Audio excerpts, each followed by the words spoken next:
Hello viewers, রিস্টার্টেক চ্যানেলের আরো একটা নতুন ভিডিওতে আপনাদেরকে স্বাগত জানাই।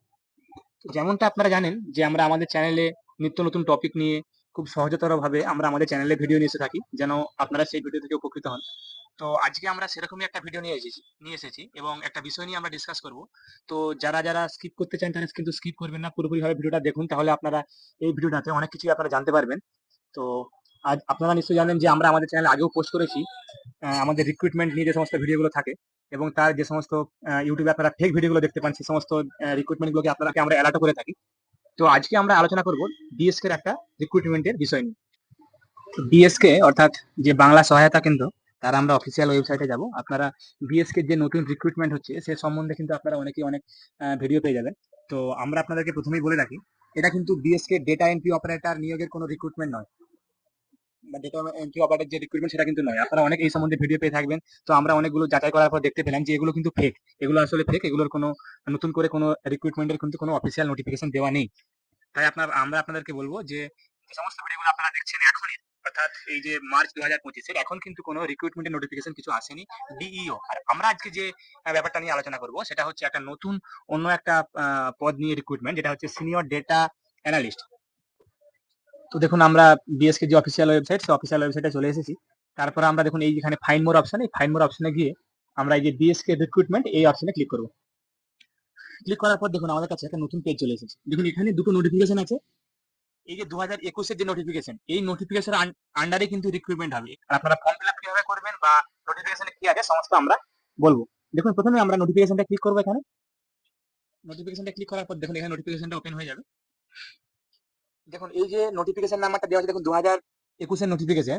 তার দেখুন রিক্রুটমেন্ট নোটিফিকেশন এসেছে 3/3/2025, অর্থাৎ মার্চের 3 তারিখ 2025 এটা রিক্রুটমেন্ট নোটিফিকেশন এসেছে। এটা শুধুমাত্র একটা পোস্ট, অর্থাৎ একটাই ভ্যাকেন্সি আছে আপনাদের। দেখুন সিনিয়র সফটওয়্যার পার্সোনাল, এই যে পদটা, এই পদে কিন্তু রিক্রুটমেন্ট হবে। তো রিক্রুটমেন্ট কি বেসিসে হবে, কোয়ালিফিকেশন কি কি লাগবে, কিভাবে ফর্ম ফিল আপ করবেন, সমস্ত ডিটেলস এখানে দেওয়া আছে। এখানে দেখুন ম্যাক্সিমাম 55 বছর বয়স অবধি হবে। আর আপনারা এই যে আপনাদের 2021-এর যে নোটিফিকেশনটা, এই নোটিফিকেশনের সমস্ত ডিটেলস দেওয়া আছে, যে আপনারা আপনাদের কিভাবে ফর্ম ফিল আপ হবে বা আপনাদের কোয়ালিফিকেশন কি কি লাগবে সেগুলো কিন্তু এখানে দেওয়া আছে। দেখুন এরপরে আমরা আসবো যে আপনারা কিভাবে ফর্মগুলো ফিল আপ করবেন। আপনাদেরকে আবারও বলে রাখি, এটা কিন্তু কোনো বিএসকে ডেটা এন্ট্রি অপারেটর নিয়োগের রিক্রুটমেন্ট নয়। যে বিএসকে যে কিছুদিন আগে আপনার 2021-22-এর দিকে যে রিক্রুটমেন্ট গুলো হলো ডেটা এন্ট্রি অপারেটর, সেগুলো কিন্তু এটা নয়। এটা একটা সিনিয়র সফটওয়্যার পার্সোনালের একটা পদ আছে, সেই পদে রিক্রুটমেন্ট হচ্ছে এটা।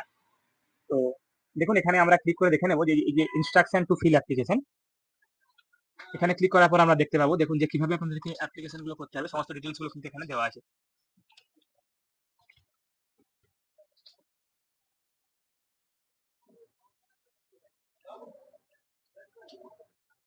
দেখুন প্রথমে এখানে অ্যাপ্লিকেন্ট লগ ইনে ক্লিক করতে হবে। ক্লিক করার পর এখানে আমাদেরকে সাইন আপ করতে হবে, যেহেতু ফার্স্ট টাইম রেজিস্ট্রেশন হচ্ছে। সাইন আপ করার পর এখানে ডিটেলস গুলো দিয়ে প্রথমে আপনাদের first name, middle name, last name এগুলো পরপর দিয়ে সাইন আপ করে নিতে হবে। তারপরে আপনার একটা ইউজার আইডি তৈরি হবে, সেগুলো আপনারা পরপর দিয়ে যেগুলো ডকুমেন্টস গুলো আপলোড করতে হবে পরপর এখানে দেখে নেবেন। স্টেপ বাই স্টেপ কিন্তু এখানে পুরোপুরিভাবে দেওয়া আছে যে আপনারা কিভাবে ডকুমেন্টস আপলোড করবেন বা যাবতীয় তথ্য এখানে দেওয়া আছে। মানে এই পিডিএফ থেকে যাবতীয় ডিটেলস গুলো পেয়ে যাবেন ফর্ম ফিল আপের। তো আপনারা যান, 20 তারিখ অব্দি লাস্ট ডেট আছে। আপনারা যারা যারা এখনো ফর্ম ফিল আপ করেনি তারা ফর্ম ফিল আপ গুলো করে নিন। আপনাদের এলিজিবিলিটি ক্রাইটেরিয়া গুলো আগে চেক করে নিন যে আপনারা এই পদের জন্য উপযোগী কিনা। তারপরে আপনারা আপনার দেখে আপনাদের অ্যাপ্লিকেশন গুলো করে নিতে পারেন। আশা করি আপনাদেরকে ভিডিওটা ভালো লেগেছে। যারা যারা আমাদের চ্যানেলটা এখনো সাবস্ক্রাইব করেননি তারা চ্যানেলটা সাবস্ক্রাইব করুন, তার সঙ্গে সঙ্গে বেল বাটনটিও প্রেস করুন, যাতে করে আমাদের দ্বারা আপলোড করার ভিডিও নোটিফিকেশন গুলো আপনাদের কাছে ইনস্ট্যান্ট পৌঁছে যায়। আমি আপনাদের কাছে আবারও কোনো নতুন টপিক, নতুন কন্টেন্ট, নতুন ভিডিও নিয়ে আসবো। ধন্যবাদ।